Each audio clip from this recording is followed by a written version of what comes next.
I have not talked about, I go to funerals. I have not talked about the fact I see a section there for administration.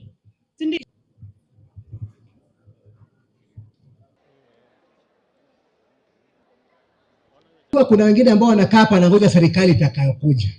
Ole wako. Wewe kaa unangoja itakayokuja, sisi tuko kwa ile iko tunatembea nayo. Lakini kawaida sisi katika mlahaka wetu na utendakazi wetu tunatembea vipi?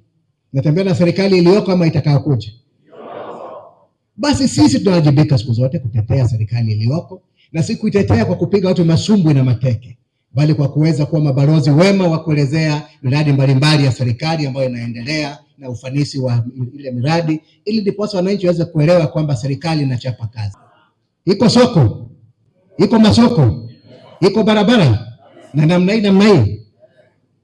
Sisi tukiwa mabalozi, hizo ndizo jukumu zetu za kuweza kuangaza umma waweze kuona ukweli uliopo.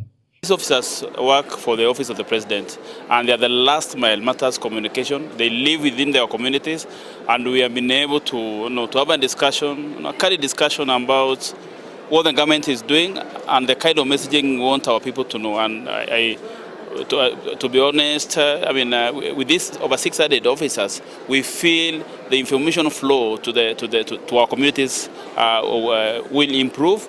And as I said, this is one first of the many meetings we are going to have with many leaders, many opinion leaders from the county, this county of Meru.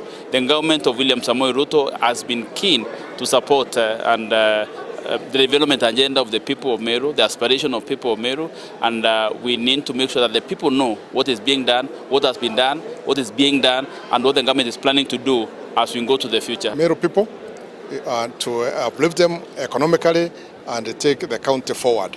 So we are happy today to meet the chiefs, to meet all the Ngao fraternity, so that we speak in one voice and we be able to be understood on all the things that we are doing on the ground. So it has been a very good meeting, and we look forward for many engagement as we move forward.